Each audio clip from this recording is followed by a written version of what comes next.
drivers along your side. How good was Jari in this weekend? Jā, tātad jautājums ir stūrmanim. Es zinu, ka jūs esat pietiekami pieredzējis stūrmanis. Ko jūs varat teikt par savu pilotu? Kāds tad Jari bija šajā nedēļas nogalē? Well, if you finished first on the podium, so obviously he's been quite good. So it was good fun with him this weekend.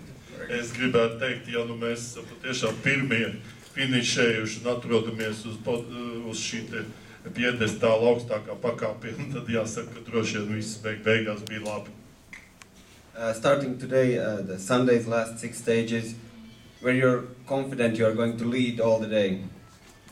Tātad sākot šodien, domājot par šiem svētdienas 6 ātruma posmiem, vai jūs bijāt pārliecināti, ka jūs tad šodien arī būsiet labākie? Well, Craig was not that far behind, but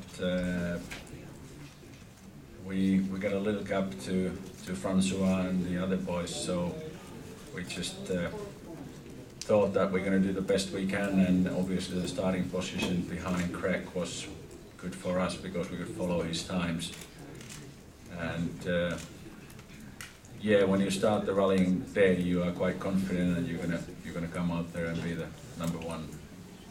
Jā, nu tātad mēs, protams, uzmanījām visu laiku, teiksim, ko dara Kreigs un tāpat arī Francois. Un jāsaka, tas varbūt bija labi, ka mūsu starta pozīcija bija aiz Kreiga, jo tādā veidā mēs varējām kontrolēt, ko tad viņš īsti dara un izvēlēties pareizo taktiku. Thank you, Jari and Kai. We go to